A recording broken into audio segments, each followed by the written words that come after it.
Hi, we're Person in Person, and welcome to our channel.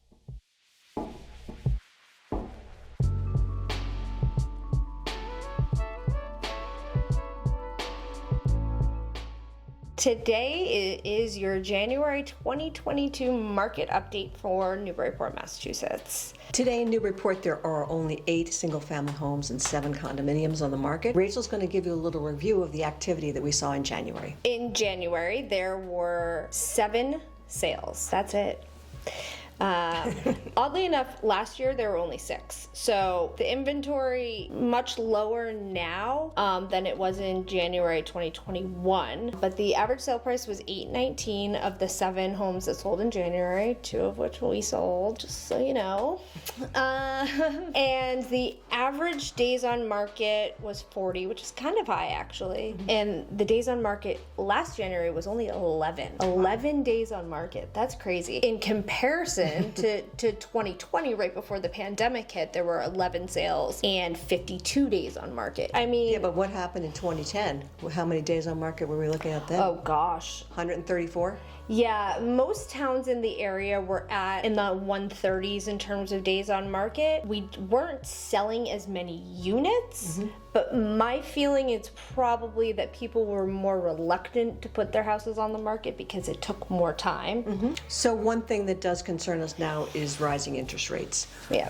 That is an issue that all buyers who are getting mortgages are going to be confronting this year. So as of like 10 minutes ago, 30-year fixed mortgage rate hit 3.99%, which is crazy because in October it was 2.85. Yeah. Yes. That is a huge climb in a very short period of time. You know, your buying power is really decreased as the interest rates go up. In my mind, it's not going to deter buyers at all. No, there's more buyers than there are homes, and that until that changes, right, the market won't change. Right. And then let's talk about condos a little bit. As of today, there are 7 condos on the market. In January, 7 sold. 23 days on market. Average price was about $486. I will say number of sales is much different than amount of inventory. Absolutely. Because historically in January, you would say we have about, I don't know, 40 single family homes on the market. 20 to 40 is kind of the sweet spot of historically what you remember there being available. What we used to always look at was the absorption rate, which meant if there are 134 homes in the market and 4 sold at this rate, then that means we have 4 months of supply. Right. But right now we have 0 months of supply. So that's a real big difference. On average in January, we'd say between 20 and 40 homes in Newburyport. Right now we have 8. And then another thing that is an interesting perspective about the market right now is a lot of people are looking at this like this is a seller's market, right? Because sellers are making all this money on their houses and people are paying over asking. I want to take another look at that because actually it's really a buyer's market if you think about it. People who bought their houses last year have already, some of them, They've made money. Made like $50,000 to $100,000 in equity in their houses over the last year. Right. And it's estimated that prices are going to continue to go up for 4 more years.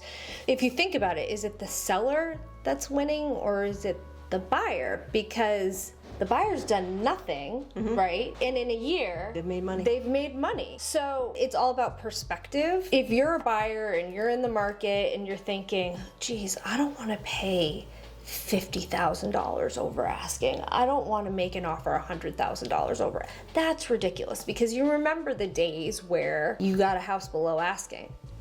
Because that was the norm back then. The list to sale price ratio was usually 90 to 97%, right? And now it's like 108%. It's hard to be in the mindset of I'm gonna overpay, quote unquote, for this house. But in reality, are you actually overpaying? And we see this all the time with appraisals where people bid $50,000 over a house and they're biting their nails about the appraisal, and then the appraisal comes out and the appraisal is $50,000 over what they bid it up. Really, that home has already appreciated. The real value in terms of what a bank thinks it's worth and safe to invest in is actually $100,000 over what the list price was. So try not to look at listing prices and bidding over as necessarily bad things. Right. Just be lucky if you get one. Yeah, be lucky if you get one, and obviously do your due diligence. Do what makes you feel comfortable. Absolutely. That's really important. We're not here to tell you just throw all your money at real estate. Right. Think about that perspective. Who's really winning right now? Absolutely. So thanks for joining us on our market update for January. We'll be back next month with a February 2022. Wow, I forgot what year. I think we're all still stuck in 2020. I think so. It too. just is, the year just keeps continuing. 2022. Right. Yeah, market update. Like the video, comment, and subscribe for more. Thanks, everybody.